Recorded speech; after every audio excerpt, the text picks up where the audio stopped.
गुणमाना रत्न दादा हीरा सिंह मरकाम जी के याद करते हुए उनके चरणों में मैं विनम्र चरण स्पर्श करता हूँ। आप महसूस करें कि अगर हमारे बीच में आज भी अगर दादा उपस्थित होते तो आज का माहौल क्या होता। इस चीज को फील करते हुए आज हम इस कार्यक्रम की बेला को आगे बढ़ाएंगे और उन्हीं के साथ साथ आज हमारे बीच में मुठवा पोए हमारे छिंदवाड़ा से साजवा दरबार से दादा मान सिंह युवनाथी जी भी आए हैं, जिनके मार्गदर्शन में लगातार हम काम कर रहे हैं। और मैंने देखा कोया पुनेमाचार, सबसे पुराने कोया पुनेमाचार दादा प्रेम शाह सल्लाम जी भी यही कहीं उपस्थित हैं। उनके चरणों में भी मैं सेवा जोहर करता हूं। और आज के कार्यक्रम अध्यक्ष अखिलेश मस्कोले जी और आज हमारे बीच में जीजीपी युवा मोर्चा के राष्ट्रीय अध्यक्ष अनिल सिंह धुर्वे जी भी मौजूद हैं, उनको भी सेवा जोहार। और अभी आपने जिनका तेज तर्राट भाषण सुना, विचार सुना, वाकई आप लोगों में वो चीजें आपने एक्सेप्ट करी होगी, उनको अमल में लाने के लिए आपने सोचा होगा। और विश्वास है कि आप उस चीजों को जो छत्तीसगढ़ में उन्होंने जिस क्रांति को जगाया है, जिस तरीके से काम किया है, उस चीज को आप मध्य प्रदेश की धरती में भी अमल करते हुए आगे बढ़ेंगे। ऐसे दादा हेमलाल मरकाम जी को भी सेवा जोहार करता हूँ। और साथ ही हमारे बीच में राष्ट्रीय उपाध्यक्ष जीजीपी युवा मोर्चा बंटी धुर्वे जी, जो कि भोपाल में आप सभी को पता है कि जो भी बच्चे भोपाल जाते हैं पढ़ने लिखने वाले, और उनके लिए रहने की कोई व्यवस्था नहीं रहती, लेकिन उम्मीदें बड़ी रहती है, आशाएं बड़ी है कि हम आईएएस अधिकारी बने, आईपीएस अधिकारी बने, पटवारी बने, कलेक्टर बने, जो भी कोई उनकी उम्मीद है। लेकिन कहीं ना कहीं पैसे से वो पीछे हट जाते हैं। तो उस कमी को पूरा करने वाले हमारे बीच में ऐसे युवा और जिन्हें हम कहें एक ऐतिहासिक काम करने वाले भाई बंटी धुर्वे जी, रोहित धुर्वे जी भी हमारे बीच में मौजूद। इनके लिए जोरदार ताली हो जाए, क्योंकि अगर आपको भी कभी ऐसी आवश्यकता पड़े तो जरूर इनसे संपर्क आप करें। और उन्हीं के साथ साथ हमारे प्लान को अमल करके अपनी लाइफ में इस्तेमाल करते हुए आप आगे बढ़ेंगे, ऐसे आशा और विश्वास है। और उन्हीं के साथ साथ हमारे बीच में है हरेंद्र मसराम जी, जो अभी यहाँ पर मौजूद नहीं है, लेकिन मैं उनसे बहुत कुछ सीखा हूँ।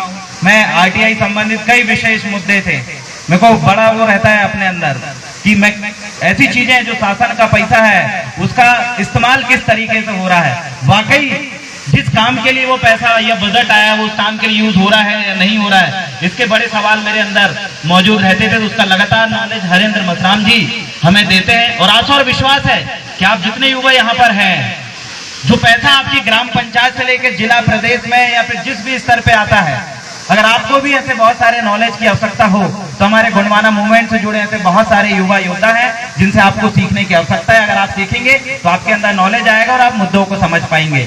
और इन्हीं के साथ साथ हमारे बीच में अखिलेश मस्कोले जी हैं, और साथ में जीएसयू के राष्ट्रीय अध्यक्ष हेमंत कोरचे जी हैं, वैशाली धुर्वे जी हैं, और मेरे साथ आए भाई आकाश धुर्वे जी हैं, जो शुरू से लगातार अभी तक काम हमारे साथ कर रहे हैं। और बहुत सारे अतिथिगण सिवनी के वरिष्ठ पदाधिकारी हमारे बीच में उपस्थित हैं। मैं सबको बारंबार सेवा जोहार कहता हूं हमारी पूरी टीम की ओर से।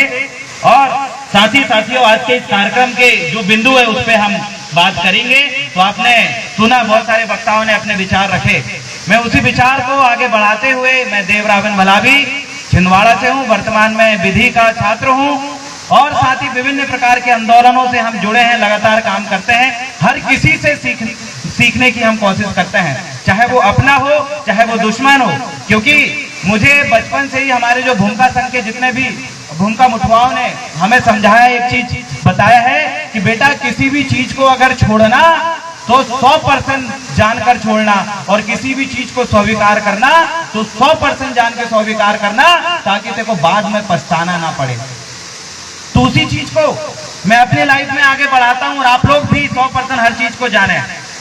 मेरा मानना है कि हमारी लड़ाई किससे है, उस दुश्मन को भी अगर हम 100% जाने या फिर 50% भी अगर उस दुश्मन को हम समझ जाएंगे, तो मुझे पता है हम जो लड़ाई लड़ रहे हैं वो इतना बेहतरीन तरीके से लड़ेंगे कि असफलता और निराशा नाम की चीज उसमें आपके बीच में उत्पन्न नहीं होगी। और साथ ही मैं आपको ये भी बताना चाहता हूं कि आज युवा सम्मेलन है, और युवा सम्मेलन में उन तमाम युवाओं को आना चाहिए था जो कि गुणमाना की बात करते हैं, जो दादा हीरा सिंह मरकाम जी के विचारों पे चलते हैं, लेकिन आज उनकी संख्या कम है।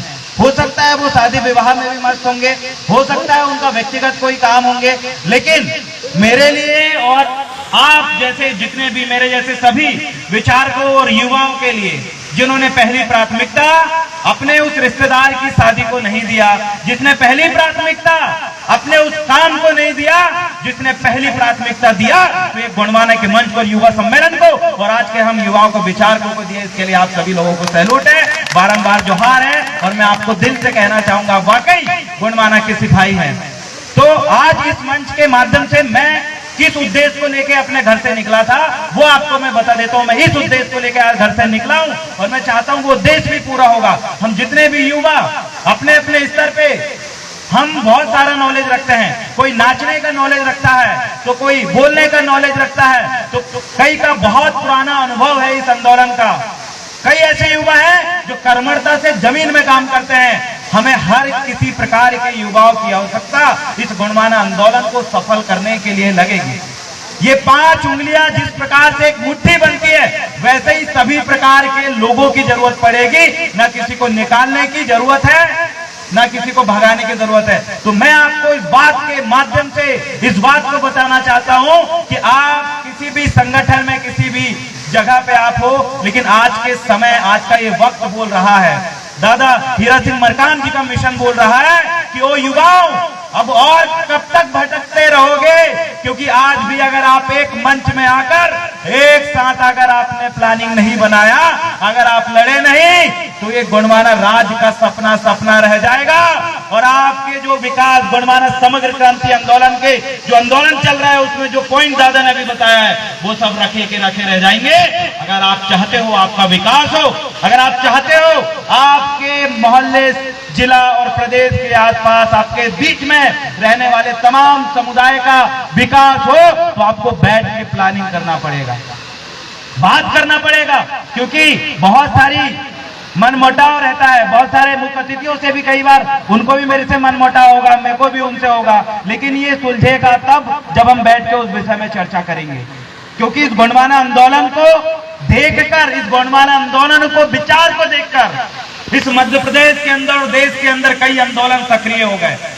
आप सभी को पता है, अभी कल जयस वालों की भी बैठक है, वो उनकी जो संस्थापक है विक्रमाचार्य, वो बोलते हैं कि मैंने जो सीखा हूं, ये जो पीला गमछा का जो ज्ञान मुझे मिला है वो दादा हीरा सिंह मरकाम जी की वजह से मिला है।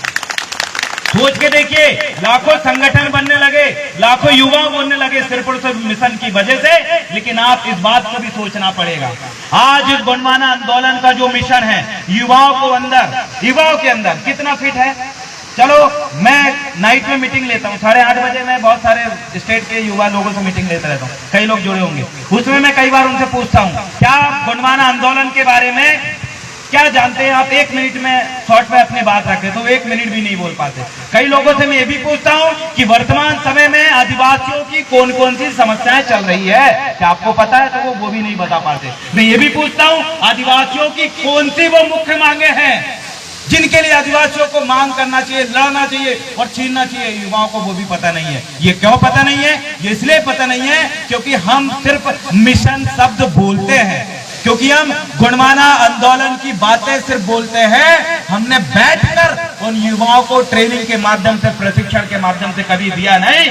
इसलिए हमारे लोग सिर्फ ऊपर ही ऊपर, जमीन के ऊपर सिर्फ गुणवाना और गुणवाना आंदोलन, सिर्फ इतना दिमाग में है।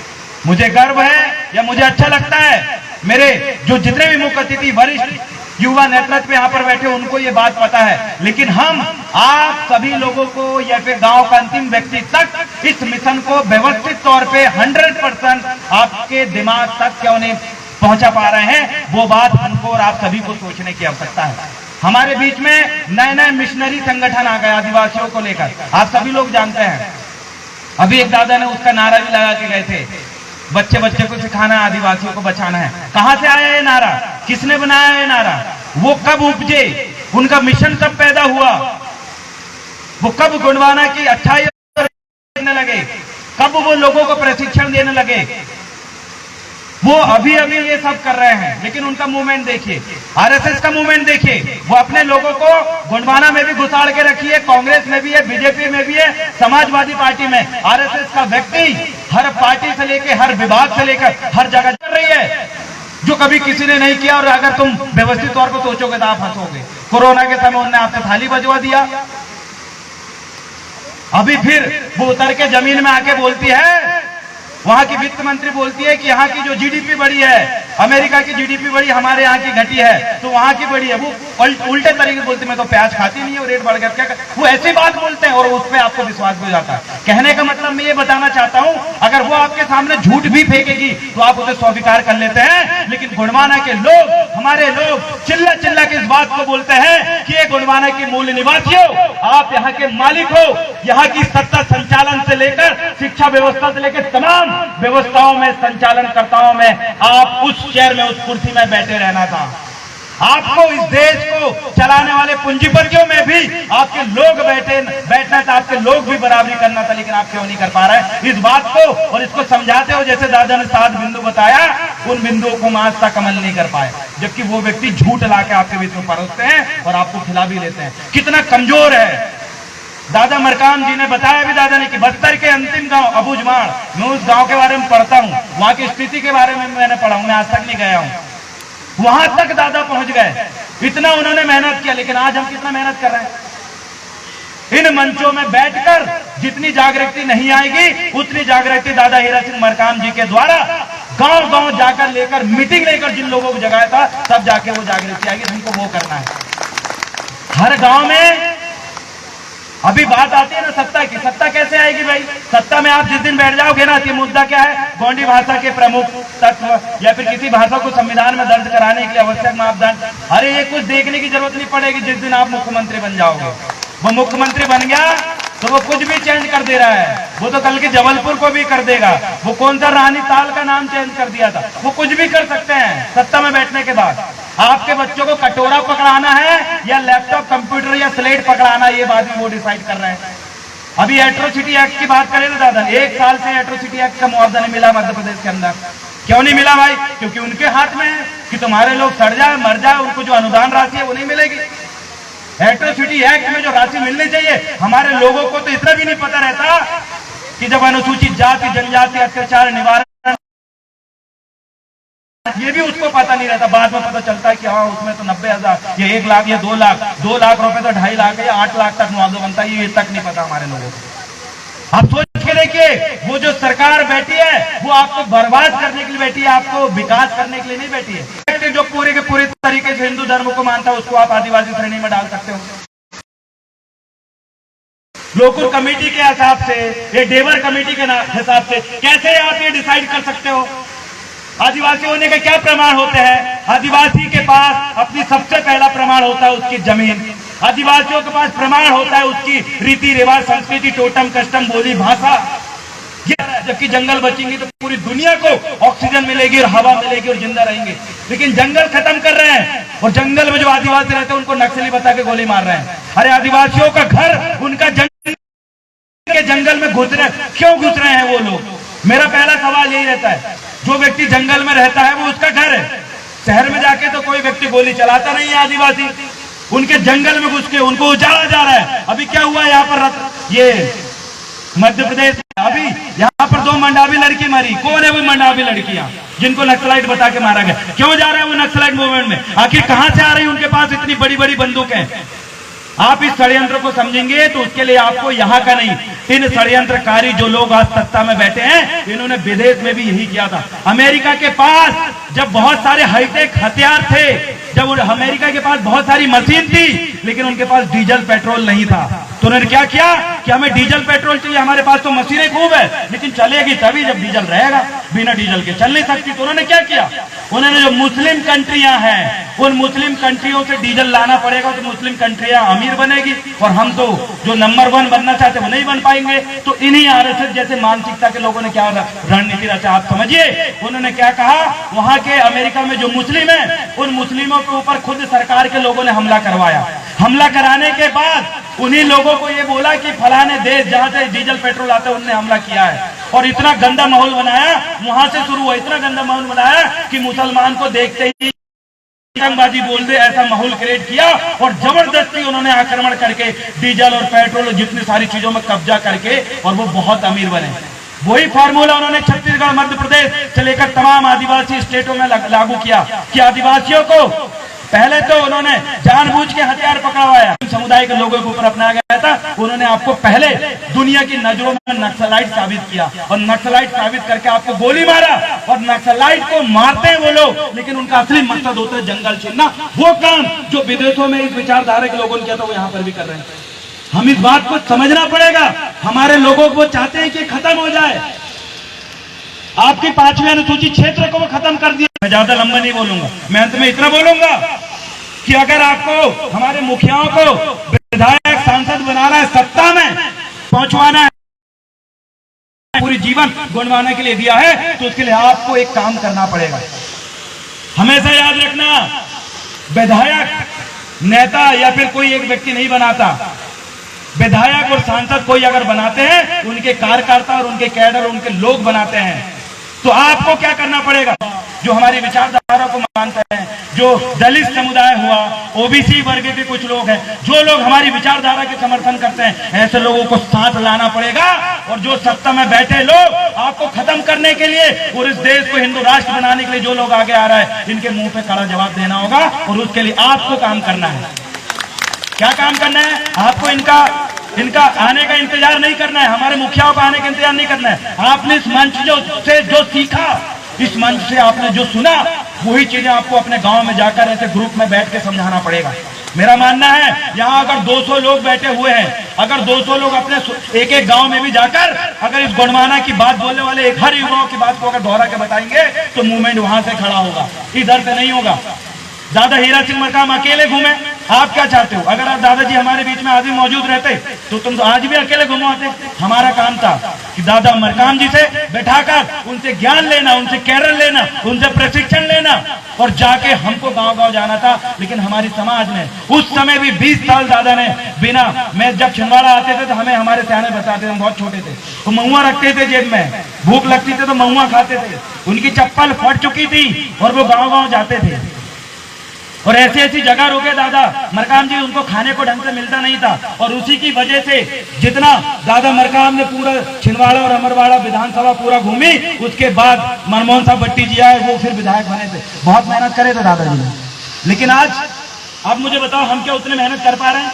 हमें उतना करने की जरूरत नहीं है। दादाजी ने 100% किया था, हमें सिर्फ अपना 1% भी हमने दे दिया। तो मैं आपको लिख के देता हूं कि गुणवाना मूवमेंट से जुड़ने के लिए ST, SC और OBC अल्पसंख्यक समाज खुद आएगा और बोलेगा कि मैं इस देश का मूल निवासी हूं। और मुझे इस देश का मूल निवासी अगर साबित करना है, तो मुझे अपने आप को आदिवासियों का बंसर साबित करना पड़ेगा, तब जाके मैं इस देश का मूल निवासी होऊंगा। और ये बोल के वो आपसे जुड़ेगा।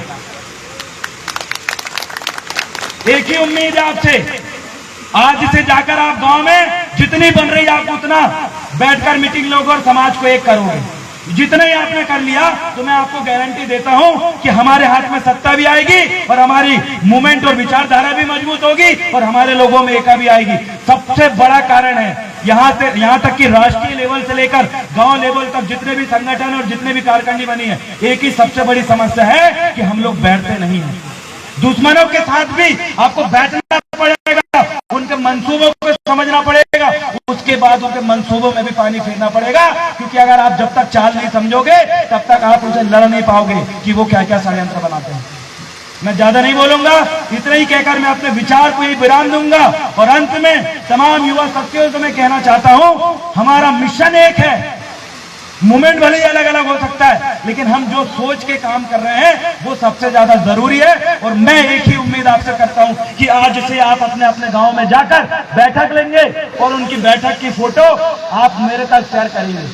मैं कोशिश करूंगा कि जितने सारी चीजें, ये वीडियो अभी डल रहा है ना, ये बनेगा ना, मैं क्या करता हूँ, मैं वीडियो उठाता हूँ, कॉपी पेन लेकर बैठ जाता हूँ, संसद में पूरा लिखता हूँ, फिर उसको रियलाइज करता हूँ इन चीजों में हम कौन कौन सी गलती कर रहे हैं, कौन कौन सी चीज सीखे हैं। और उन्हीं का एक पन्ना उठा के लड़के थमाता हूँ कि पकड़, रात भर इसको पढ़ो और पढ़ने के बाद कल जाके तुमको यही बोलना है।